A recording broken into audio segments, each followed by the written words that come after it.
Hello and welcome to the Land of Love, the Science and Poetry of Love Summit. I'm your host, Dr. Erica Goodstone, Healing Through Love mentor and relationship healer.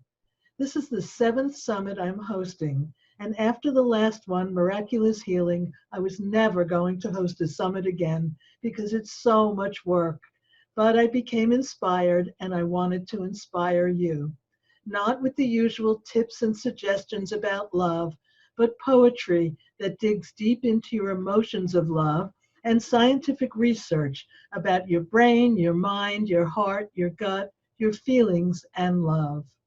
Let these amazing speakers enable you to reach deep into your soul and bring out the love waiting inside of you so that you can share it freely with others, especially with yourself.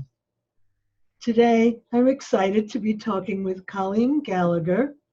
We met through a special group online, Speak and Grow Rich, and she's going to be talking about becoming a heart-centered business leader.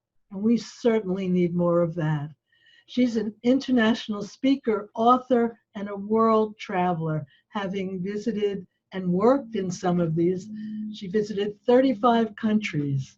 She was a sales engineer for a $24 billion company and for a U.S.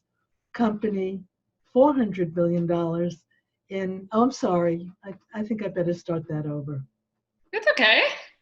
Because I had it all jumbled, because I was trying to keep my notes short that I was looking at. Today, I'm excited to be talking with Colleen Gallagher.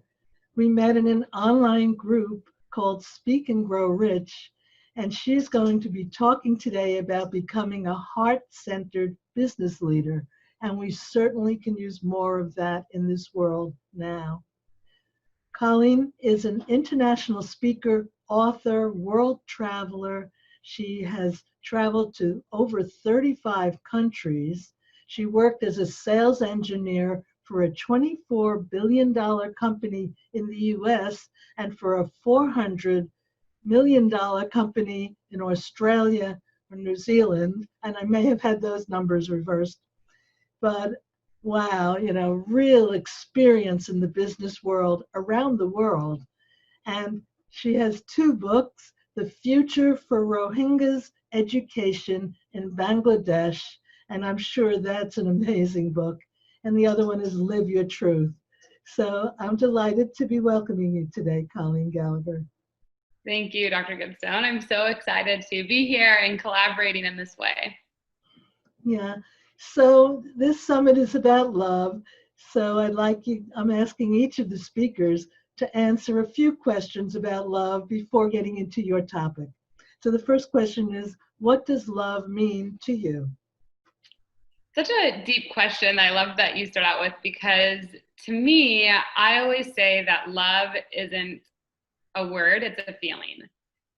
And the thing that I really believe is that people like to say, oh, this is my home, or this is where I'm from. And the thing that I truly believe is that home isn't a place, it's people. So to me, love is when you have a place of feeling at home with someone. Feeling at home with someone. Beautiful.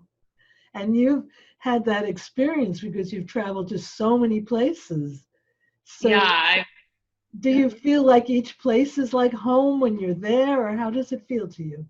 Yeah, it's so funny because everyone's always like, what's your favorite country? And I'm like, well, wherever I'm at is my favorite place, because if I had a favorite, I would miss being present in the opportunity of what could unfold, because I'm already fixated on a favorite.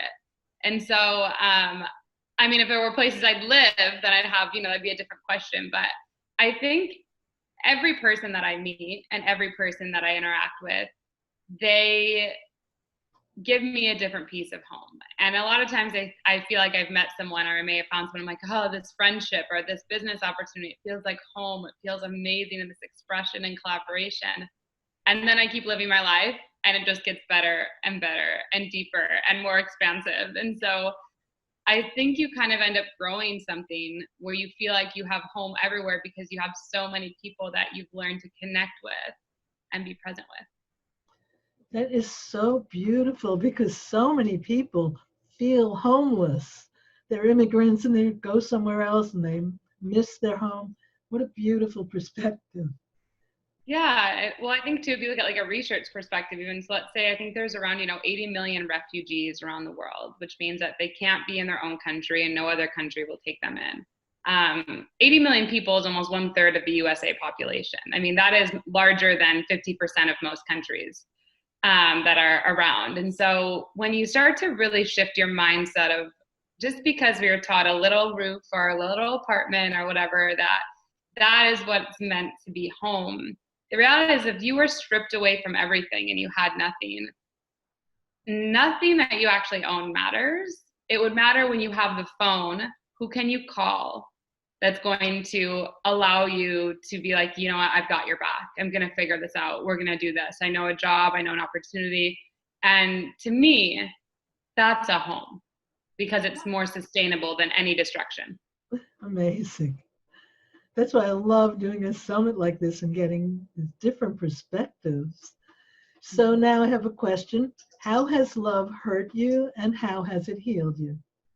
Definitely. So, it's interesting. I was actually speaking in a Facebook group earlier today and we were talking about beliefs. And it was a 5-day challenge that I was collaborating with. And the thing that I brought up was about relationships. It's a belief that I'm trying to change. So I had 2 relationships really my whole life, and they ended really, really badly. One of them, basically, the guy told me that he never really liked me. He just dated me because it felt good to be there for a girl who had cancer.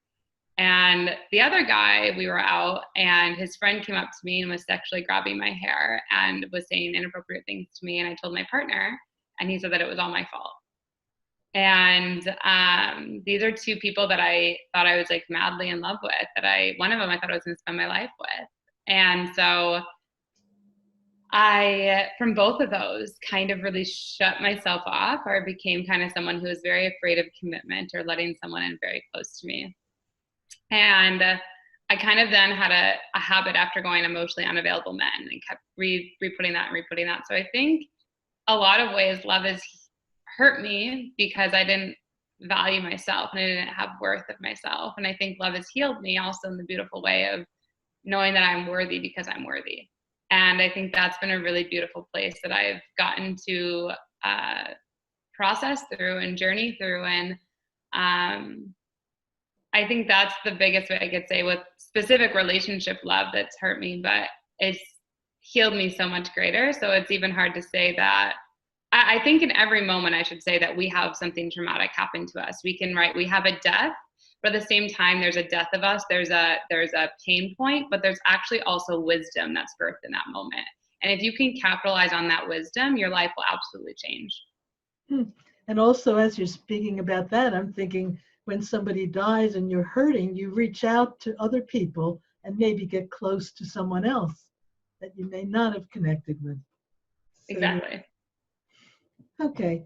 And now, how has love influenced your life's work?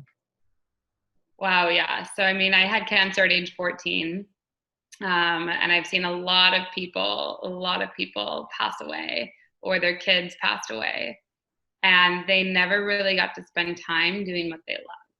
They sacrificed their time for money. And I've seen a lot of entrepreneurs in the hustle who are phenomenal at making money, but their soul isn't free. I've seen a lot of people who are kind of soul searchers, but aren't making a business. Mm-hmm. They're not really free yet. They're still struggling. They're still there.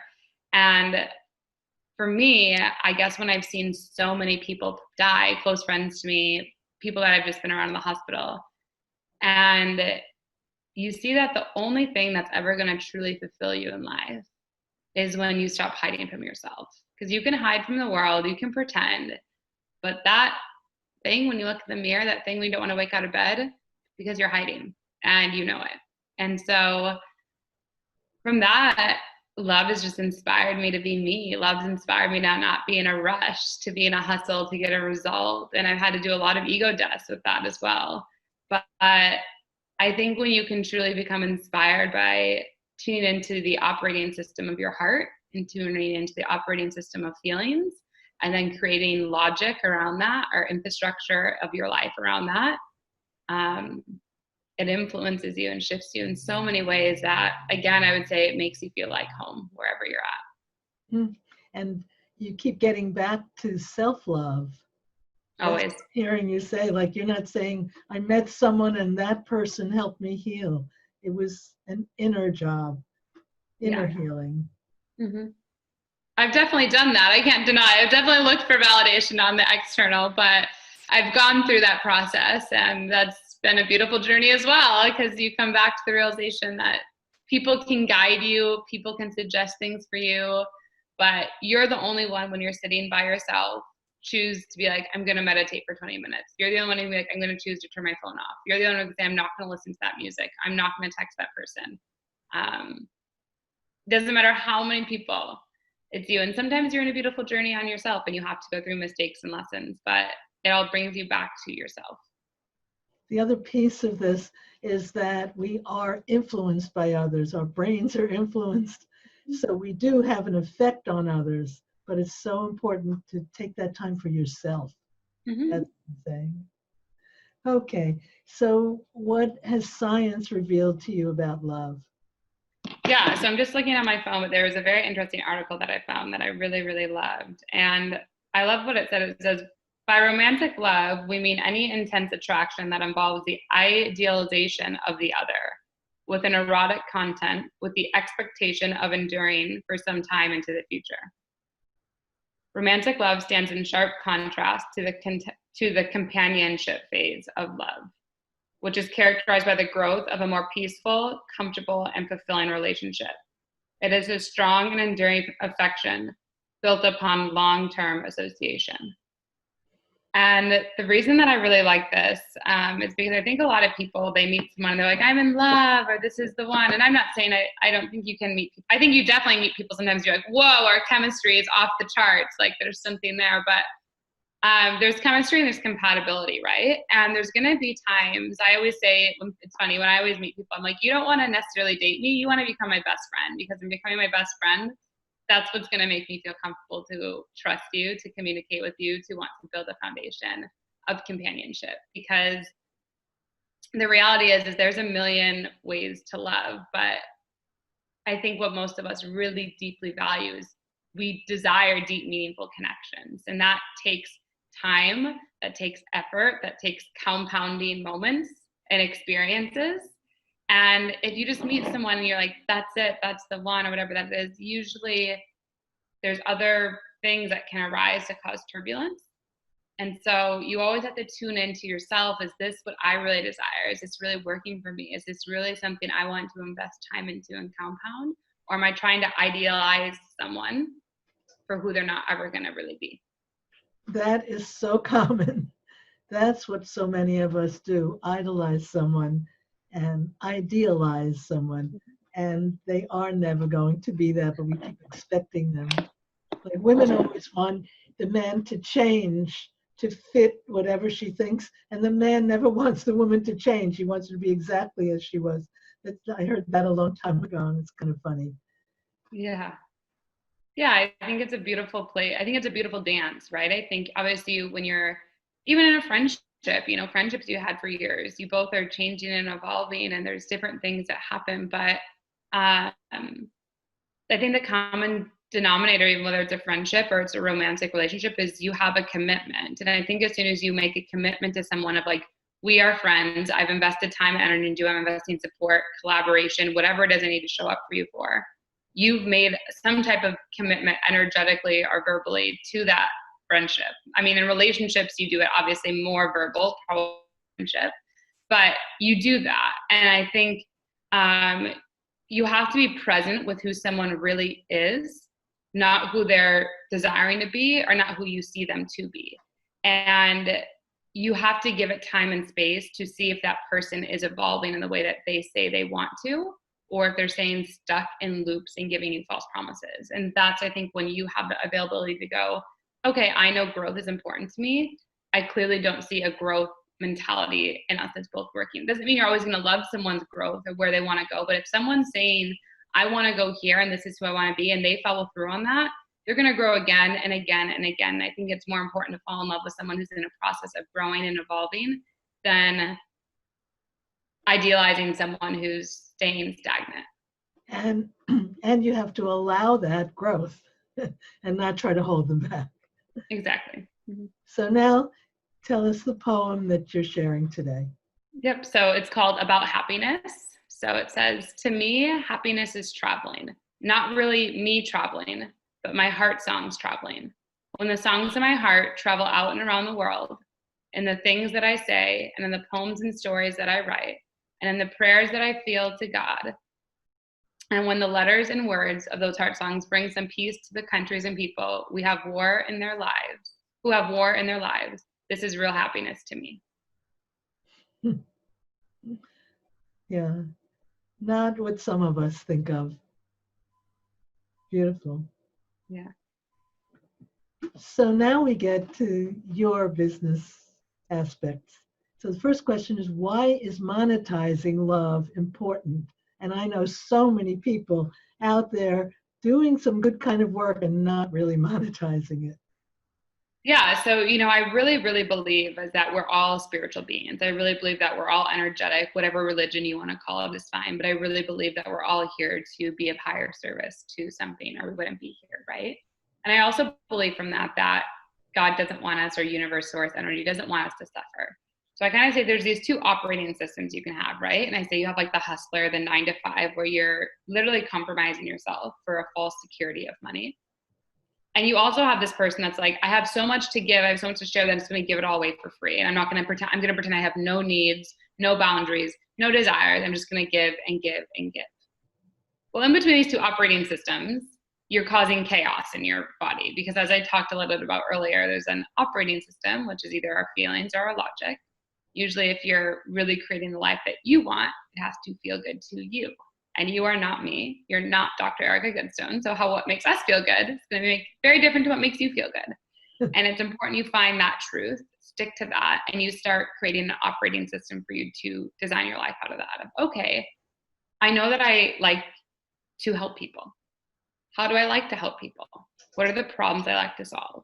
And in that, what can I feel good about charging for? I'm excited to charge money for this because I know that this is a piece of work, a piece of art that I'm giving to someone, that their life is going to change. And I feel good about doing that. And I think that comes with practice of self-worth, of confidence.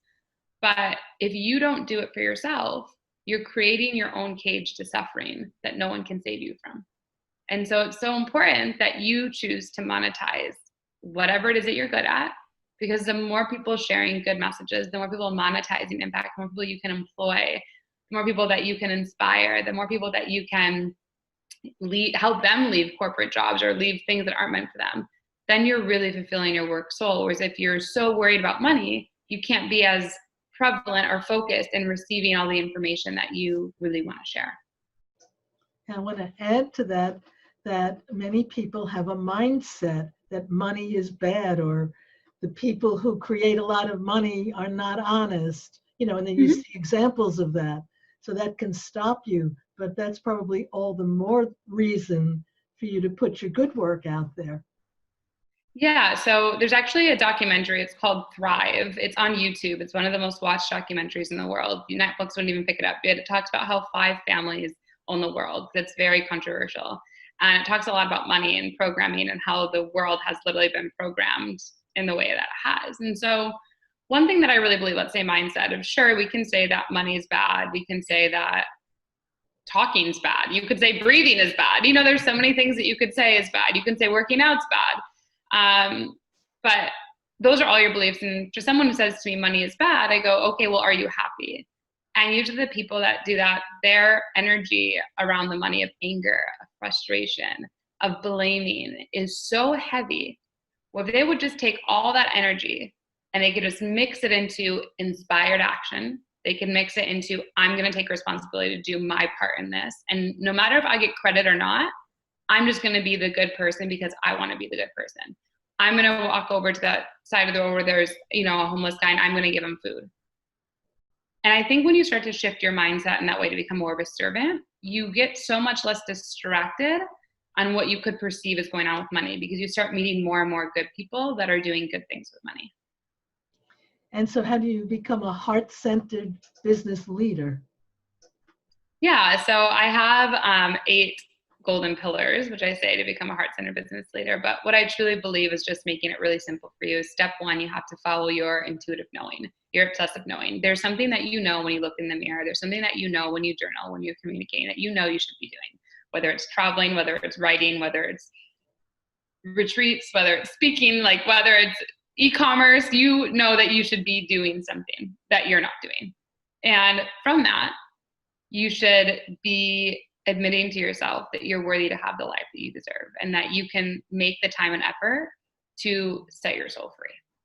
And within that process of following that obsessive knowing, of taking action on what you know you're meant to do, you're going to start to see a really cool balance where you don't even have to necessarily ask for money. People are going to start saying, how can I pay you? And that's in the place when you start to become a heart-centered business, or people are going to say, how can I become part of your mission? How can I help you? Like, can I, I know website design. Can I build you a website for free? Because I just love being around your energy. Can I help you with your book launch? Because I just want you at my house. And then you have all these things where you didn't have to do anything except simply share who you are.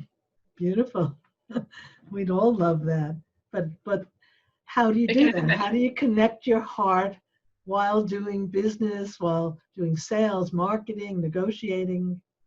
Yeah, so I guess to me, it's become such a second nature, like any mind program. When people, I guess it's such a good question for you to ask, because I think the number one thing to shift in your life, right, is asking yourself better questions. And so if you're asking yourself, okay, how do I become heart-centered in negotiation? Instead of just going, like I always say, forget the how, just show up and do it. Like literally just put your hand on your heart before you go somewhere. I'm so nervous. I have no idea how this is going. I don't even know why I'm here. I just had an obsessive knowing that I needed to be here. No idea, scared out of my mind. I'm going to put my hand on my heart. I'm going to breathe. And I'm just going to be the best human being that I know how to be wherever I'm at. And from that, you're going to watch as, oh my God, I think I'm meant to write a book. Oh my God, I think I'm meant to volunteer at this place, or I'm meant to whatever. Or you're just going to, you don't really have to do very much. Things will show up in your reality for you to take action when you just show up to the obsessive knowing. That's the best way I can give it to you, of like, oh, it's simple, but it requires releasing old ways of thinking and not taking in so much of the information that you get out there. So the next question has to do with how can you use social media and the information overload to change your environment and to change your finances? Yeah, so I love this question because social media, I left my corporate job with $5,000 in my bank account. And I said, I want to travel the world and start an online business. And in my first year of business, I hit $100,000, which I know isn't a lot of money, but I was very grateful for that. And what I truly believe about social media is that when you are acting in alignment with who you are, sure, there's an algorithm, but there's something greater that's going through social media. And when you're truly being who you're meant to be, opportunities will come to you. Like, so for an example, it's pretty funny. Earlier today, I talked about this earlier. I had an interview online on another woman's Facebook group. She's doing a 5-day challenge. And I actually met this woman because we were in a Facebook group together. We both started our business at the same time, and we've literally both evolved in the same way. We just have a little bit different niches, but some crossover. And so it's funny, like I would have never guessed that I would be speaking in her thing, but I didn't look at that, but I showed up in the process of just genuinely, authentically connecting. And we've both received clients from each other's groups, which is beautiful.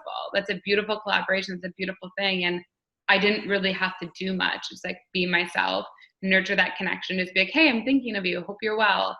Nothing. And that's the place that you want to start getting. And I'm just receiving a feeling. And from the feeling, I'm taking the action, not having to know how it's all going to work out. And I received an email from somebody who invited me to speak in her Facebook group, a workshop, and she didn't know I was doing a summit. So she's going to be speaking on the summit too. So exactly. I had met her years ago and didn't remember that. So at some event, and this is how it goes. Absolutely. Mm-hmm. So I guess the last question is, how can we start monetizing our life with love, with that heart-centered attitude? Yeah, so I think whatever it is that you love, right? If the best question to ask yourself or look at, what are the conversations you're mostly having? Are people coming to you and asking you health-related questions? Are they coming to you and asking you, YouTube questions, e-commerce questions, mom questions, dad questions, business questions, lawyer questions. Like, what are people coming to you and what are most of your conversations coming about? And do you like those conversations? Most of the time you like a part of them, or it wouldn't continue to happen. And from that place, you want to go, okay, these are the conversations that are normally happening. How can I start creating products, service, or membership to start creating a business? Because no matter the business, what, like billions of dollars just starting out, they all have products, they all have service, or they have a membership site. And so you want to look at a very basic formula, what is the one thing you can start doing to offer whatever you're normally talking about, so you can start scaling. People don't always have to talk to you. They have a product, service, or membership that they can get the same information from. You make it seem so simple, and it is. But I guess a lot of times we think way beyond that and don't do the simple thing to begin. Everything's very simple. I think people get in their head and forget to be in their heart. But when you really feel your way through life and you're really in your heart, things aren't hard. They're not meant to be. You're meant to be abundant. You're meant to be happy. You're meant to live an extraordinary life. And you're not meant to die or have cancer one day and wake up and be like, what did I do with my life? Like, you're meant to right now be inspired to take the action and know that you have responsibility to set yourself free. Beautiful. Okay, so what final words do you have for our viewers? I would just say, like, realize that whatever's going on in your life, you've created every single detail in your life. There's subconscious beliefs or programs going on that are either hindering you from love or having you act with fear, and you can switch that in a moment. So your willingness to become aware is what can dissolve you of any suffering going on in your life, and your willingness to take action is what will totally shift your life in miraculous ways. Well, Colleen, it was just a pleasure talking with you and hearing your unique perspective. It's a broad perspective. Thank you. Thank you so much. I feel so grateful to be on here. And anyone can always reach out to me and ask any specific questions that they have in your own life. I love hearing from you. Don't be nervous, because I know what it can feel like. And, to all of us, rising is the most important thing, with more love being activated on the planet. And to all of you listening, I look forward to sharing again with you